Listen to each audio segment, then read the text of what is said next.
മുഖ്യ പ്രഭാഷണത്തിന് വേണ്ടിയിട്ട് ബഹുമാനപ്പെട്ട ഭാഷാ institute director doctor M R Thampan സാറിനെ ആദരപൂർവ്വം ക്ഷണിച്ചോളൂ.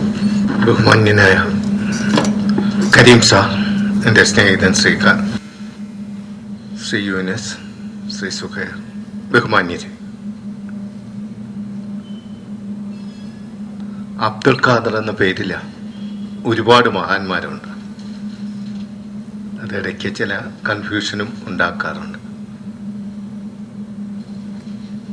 അൾജീരിയൻ നേതാവായിരുന്ന അബ്ദുൽ ഖാദറിനെയാണ് 19-ാം നൂറ്റാണ്ടിൽ ജീവിച്ചിരുന്ന അദ്ദേഹത്തെയാണ് ഈ പേരിൽ ഏറ്റവും കൂടുതൽ ബഹുമാനിക്കുന്നത്.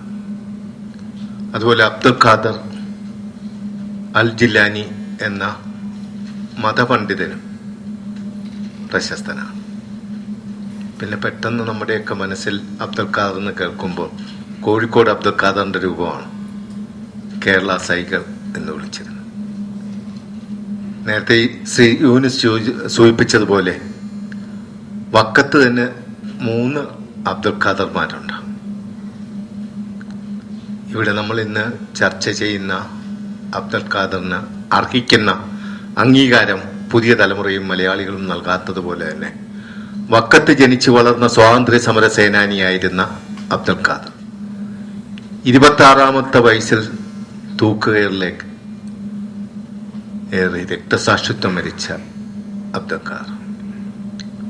അദ്ദേഹം നേരത്തെ INA-യിലായിരുന്നു. അന്തർവാഹിനിയിൽ ഇവിടെ എത്തി. അന്ന് ബ്രിട്ടീഷുകാര് പിടിക്കപ്പെട്ട് തൂക്കുമരത്തിൽ കയറുമ്പോഴും വന്ദേ മാതരം ചൊല്ലിക്കൊണ്ട് ധീരതയോടുകൂടി ഏതാണ്ട് ഭഗത് സിംഗിനെ പോലെ നമ്മൾ ആദരിക്കേണ്ട അബ്ദുൽ ഖാദറാണ്. ഒരു കുറ്റബോധത്തോടു കൂടി പറയട്ടെ, അദ്ദേഹത്തിന്റെ ഒരു അനുസ്മരണത്തിന് 2 ദിവസത്തിന് മുമ്പ് എന്നെ വിളിച്ചു. കാരണം എന്നും മീറ്റിംഗ് ആയതുകൊണ്ട് കാര്യമായി ചിന്തിക്കാറില്ല. മീറ്റിങ്ങിന് ചെല്ലുമ്പം പറയാമല്ലോ എന്ന് കരുതി.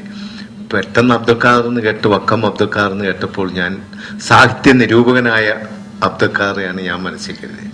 അവിടെ ചെന്നപ്പോഴാണ് അറിയുന്നത് സ്വാതന്ത്ര്യ സമര സേനാനിയായി തൂക്കിലേറ്റപ്പെട്ട അബ്ദുൽ ഖാദറിന്റെ ആണ്. അപ്പൊ അദ്ദേഹത്തെ നമ്മൾ തമസ്കരിക്കപ്പെട്ടിരിക്കുകയാണ്.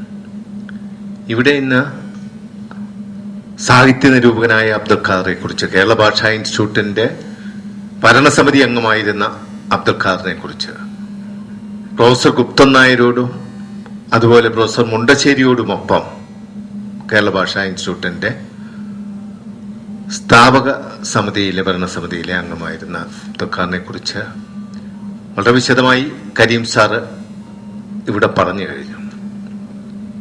ഞാൻ അപ്പോഴാലോചിച്ചത് 2 കാലഘട്ടത്തിലെ സാഹിത്യകാരന്മാരെ കുറിച്ചാണ്. സ്വദേശാഭിമാനി രാമകൃഷ്ണപിള്ള ഈ കാലഘട്ടത്തിൽ അദ്ദേഹത്തിന് ജീവിച്ചിരുന്ന ഏതാണ്ട് ഇതേ കാലഘട്ടത്തില് അദ്ദേഹം നാടുകടത്തപ്പെട്ടു. രാജഭരണത്തിന്റെ മറവിൽ ഉദ്യോഗസ്ഥ ദുഷ്പ്രഭുത്വം നടത്തിയിരുന്ന അഴിമതികൾക്കെതിരായി ശബ്ദമുയർത്തിയതിന്റെ പേരിൽ. അതുപോലെ തന്നെ വക്കം മൗലവി അദ്ദേഹത്തിന്റെ പ്രസ്സും എല്ലാം കണ്ടുകെട്ടി, സ്വത്തുക്കളുമെല്ലാം കണ്ടുകെട്ടി, എല്ലാം നഷ്ടപ്പെട്ടു. നമ്മൾ ഇന്ന് ചർച്ച ചെയ്യുന്ന വക്കം അബ്ദുൽ ഖാദർ, അദ്ദേഹം ആദ്യം ഒരു സമ്പന്ന കുടുംബത്തിലെ ആണെങ്കിലും മരിക്കുന്ന സമയത്ത് എല്ലാം നഷ്ടപ്പെട്ട് അദ്ദേഹത്തിന് പൈതൃകമായി കിട്ടിയ സ്വദേശാഭിമാനി പ്രസ്, അത് അഞ്ചുതെങ്ങിൽ നിന്ന് തിരുവനന്തപുരത്ത് നിന്ന് കൊല്ലത്തെ ലക്ഷ്മി നടയിലും അവസാനമായി സ്ഥാപിക്കപ്പെട്ട ആ പ്രസ് പോലും വെറ്റ് ദാരിദ്ര്യത്തിലാണ് അദ്ദേഹം ഈ ലോകത്തോട് വിട പറഞ്ഞത്. അപ്പൊ ആ കാലഘട്ടത്തിലെ സാഹിത്യകാരന്മാരെ സംബന്ധിച്ചിടത്തോളം അവരുടെ ദുഃഖം വൈയക്തികമായിരുന്നില്ല, സാമൂഹികമായിരുന്നു. അന്നത്തെ NV പാടിയതുപോലെ, എവിടെ മനുഷ്യന് ചങ്ങല കൈകളിൽ അങ്ങൻ കൈകൾ നൊന്തിയിടുകയാണ്, എങ്ങോ മർദ്ദനം അവിടെ പ്രഹരം വീഴുന്നത് എന്റെ പുറത്താകുന്നു എന്ന് ചിന്തിച്ച ഒരു സാഹിത്യ സമൂഹം, സമൂഹത്തിന് വേണ്ടി ജീവിച്ച് എവിടെ അനീതി കണ്ടാലും എവിടെ അഴിമതി കണ്ടാലും അതിനെല്ലാം എതിരായിട്ട് അതിന് ശക്തമായി പ്രതികരിക്കുന്ന ഒരു സാഹിത്യ സമൂഹം ഇന്നലകളിൽ നമുക്കുണ്ടായിരുന്നു. അന്നൊരു സാംസ്കാരിക ജീർണതയും നമുക്കുണ്ടായിരുന്നു. ഐക്യത്തിന്റെ പേരിൽ, ജാതിയുടെ പേരിലൊക്കെയുള്ള സാംസ്കാരിക ജീർണത, അതിനെതിരായിട്ടുള്ള ഒരു നവോത്ഥാനമായിരുന്നു. ആ നവോത്ഥാനത്തിന് ഏറ്റവും കൂടുതൽ ശക്തി പകർന്നത് സാഹിത്യകാരന്മാർ. നിർഭാഗ്യകരമെന്ന് പറയട്ടെ, അതുപോലൊരു സാംസ്കാരിക ജീർണത ഇന്നും നമ്മൾ നേരിടുകയാണ്. ഇന്നലകൾ ജാതിയുടെ പേരിലുള്ള ഐക്യമായിരുന്നു, അന്ധവിശ്വാസമായിരുന്നെങ്കിൽ ഇന്ന് രാഷ്ട്രീയത്തിന്റെ പേരിൽ ഫാസിസ്റ്റുകൾ കാണിക്കുന്നത് പോലെ, നാസിസ്റ്റുകൾ കാണിക്കുന്ന പോലെ, മുസോളിനിയും ഹിറ്റ്ലറും കാണിക്കുന്ന പോലെ, സ്റ്റാലിൻ കാണിക്കുന്ന പോലെ എതിരാളികളെയെല്ലാം ഉന്മൂലന നാശം ചെയ്യുക എന്ന ഒരു സിദ്ധാന്തം വളർന്നു വരുന്നു. അതിനെതിരായി ശബ്ദമുയർത്തുവാൻ ഇന്നലെയുള്ള സാഹിത്യ നായകന്മാർ നമുക്ക് മാർഗദീപം ആകേണ്ടതാണ്. ഇന്നലെ ഇന്നുമായിട്ടുള്ള, ഇവിടെ കരീം സാർ സൂചിപ്പിച്ചു ആ ഒരു താരതമ്യത്തിലേക്ക് എനിക്ക് തോന്നിയതാണ്. പിന്നെ മറ്റൊന്നുകൂടി കരീം സാർ ഇവിടെ പറഞ്ഞു, നമുക്ക് ഗുരുത്വം വേണം. ഇന്നലകളുടെ സാഹിത്യ നായകന്മാരെ കുറിച്ചുള്ള പുസ്തകങ്ങൾ, അവരെ കുറിച്ചുള്ള സ്മരണകൾ ഉണ്ടാകണം. 100% അതിനോട് ഞാനും ഭാഷാ ഇൻസ്റ്റിറ്റ്യൂട്ടും യോജിക്കുന്നു. ഞങ്ങൾ ഗുപ്തൻ നായർ സാറിന്റെ പുസ്തകം ഇറങ്ങി നിരൂപണം ഇന്ന് ഈ അടുത്ത കാലത്തായിട്ട് ശൂർനാട് കുഞ്ഞമ്പിള്ള സാറിന്റെ ഉണ്ണിനെലി സന്ദേശവും ലീലാതിലകവും ഇറക്കി. അതുപോലെ IC ചാക്കോയുടെ പാനീയ പ്രദ്യൂതം ഇറക്കി.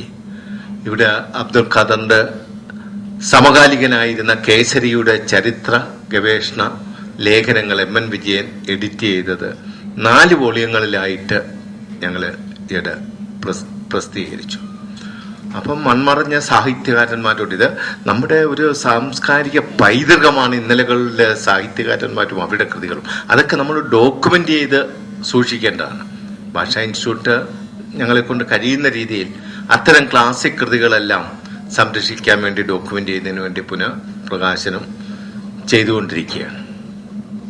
അബ്ദുൽ ഖാദറിനെ കുറിച്ച് ഇവിടെ പറഞ്ഞു കഴിഞ്ഞു. അതിന്റെ ഏറ്റവും പ്രധാനമായി എനിക്ക് ചൂണ്ടിക്കാണിക്കാനുള്ള ഒരു പൈതൃകമാണ്, മഹത്തായ ഒരു പൈതൃകത്തിന്റെ ഉടമയാണ് അബ്ദുൽ ഖാദർ. വക്കം മൗലവിയുടെ മകൻ എന്ന് പറയുന്നതന്നെ, രാജ്യത്തിന് വേണ്ടി ത്യാഗങ്ങൾ സഹിച്ചിട്ടുള്ള വക്കം മൗലവിയുടെ മകൻ എന്ന സ്വദേശാഭിമാനി പ്രസ് തുടർന്ന് നടത്തിയ ആ ഒരു പൈതൃകത്തിന്റെ ഉടമയാണ്. പിന്നെ അദ്ദേഹം വിമർശകൻ എന്ന നിലയിലാണ് അറിയപ്പെടുന്നത്. സാഹിത്യ വിമർശകൻ എന്ന നിലയിൽ അദ്ദേഹത്തിന്റെ ഒരു സംഭാവന, വിമർശകന്മാർ ഒരുപാടുണ്ടായിട്ടുണ്ട്, അത് ഏറ്റവും വലിയൊരു സംഭാവന ആയിട്ട് എനിക്കും ചൂണ്ടിക്കാണിക്കുവാനുള്ളത്, ഒരു വ്യക്തിയുടെ, ഒരു കവിയുടെ അല്ലെങ്കിൽ ഒരു നോവലിസ്റ്റിന്റെ അല്ലെങ്കിൽ ഒരു ചെറുകഥാകൃത്തിന്റെ സമ്പൂർണ്ണ കൃതികളുടെ സമഗ്രമായ പഠനം നടത്തിക്കൊണ്ട് ഒരു കവിയെ വിലയിരുത്തുന്ന ഒരു നവീന വിമർശന രീതി അദ്ദേഹം മലയാളത്തിന് കാട്ടിത്തന്നു. ജിയെക്കുറിച്ച്, ജി വിമർശിക്കപ്പെടുന്നു എന്ന് പറഞ്ഞ അഴീക്കോട് മാഷിന്റെയൊക്കെ ലേഖനങ്ങളും ഗ്രന്ഥങ്ങളും വന്നുകൊണ്ടിരിക്കുന്ന ആ കാലഘട്ടത്തിൽ ജിയുടെ കൃതികളുടെ മിസ്റ്റിക് ഭാവം, ദാർശനിക ഭാവം കണ്ടെത്തിക്കൊണ്ട് അതിനെ ഇംഗ്ലീഷിലേക്കും എഴുതാനും വിമർശനം എഴുതാനും സമഗ്രമായി ഒരു വിമർശനം എഴുതാൻ കഴിഞ്ഞു എന്നുള്ളതാണ്. അത് ഞങ്ങൾ ഭാഷാ ഇൻസ്റ്റിറ്റ്യൂട്ട് NB തുടർന്നു. അത് കഴിഞ്ഞ് എൻ്റെ കാലഘട്ടത്തിലുമൊക്കെ തുടർന്നു. തകഴിയെക്കുറിച്ച്, തകഴി വഴി എന്ന് പറഞ്ഞ് തകഴിയുടെ സമ്പൂർണ്ണ കൃതികളെക്കുറിച്ചുള്ള ഒരു പഠനം മറ്റു വിമർശകന്മാരുടെ എഡിറ്ററെ വെച്ചുകൊണ്ടുള്ള EV കൃഷ്ണൻ, സർക്കാത്മക സാഹിത്യകാരനും വൈജ്ഞാനിക സാഹിത്യകാരനുമായിരുന്നു.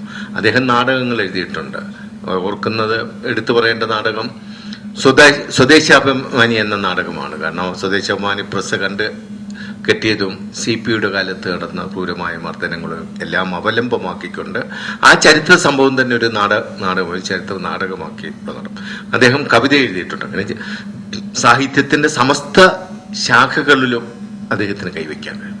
പക്ഷെ ഇതിനെല്ലാം അതീതമായി പാശ്ചാത്യ സാഹിത്യത്തെ, പാശ്ചാത്യ ദർശനത്തിനെ, ബെർട്രാൻഡ് റസ്സലിന്റെയും ഒക്കെ ദർശനത്തെ മലയാളിക്ക് പരിചയപ്പെടുത്തിയിരുന്നു. അതേ കാലഘട്ടത്തിൽ തന്നെ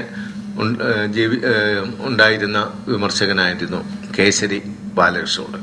കേസരിയും മലയാളിക്ക് ചെയ്തിട്ടുള്ള ഏറ്റവും വലിയ സംഭാവന പാശ്ചാത്യ സാഹിത്യത്തെ നമുക്ക്, ഈ കേസരിയും അബ്ദുൽ ഖാദറും ഇവർ രണ്ടുപേരും ഈ നമ്മുടെ മലയാളിയുടെ ചിന്തയും ഭാവനയും ഒക്കെ ഈ കേരളത്തിന്റെ പശ്ചിമഘട്ടം കയറിയും കടന്നും അന്യമായ നാടുകളിലേക്കും അവരുടെ സൃഷ്ടികളിലേക്കുമൊക്കെ മലയാളികളുടെ മനസ്സിനെ അണിയിച്ചു എന്നുള്ളതാണ് ഏറ്റവും വലിയ സംഭാവനയായിട്ട് ഞാൻ കാണുന്നത്. അതുപോലെ തന്നെ വിവർത്തകൻ എന്നുള്ളതിൽ ഇക്ബാലിന്റെ ഇക്ബാലിനെ കുറിച്ചുള്ള ഏറ്റവും നല്ലൊരു പഠനം തന്നെ അദ്ദേഹം നടത്തിയിട്ടുണ്ട്, വിവർത്തകൻ. പിന്നെ ബഹുഭാഷാ പണ്ഡിതനായിരുന്നു അദ്ദേഹം.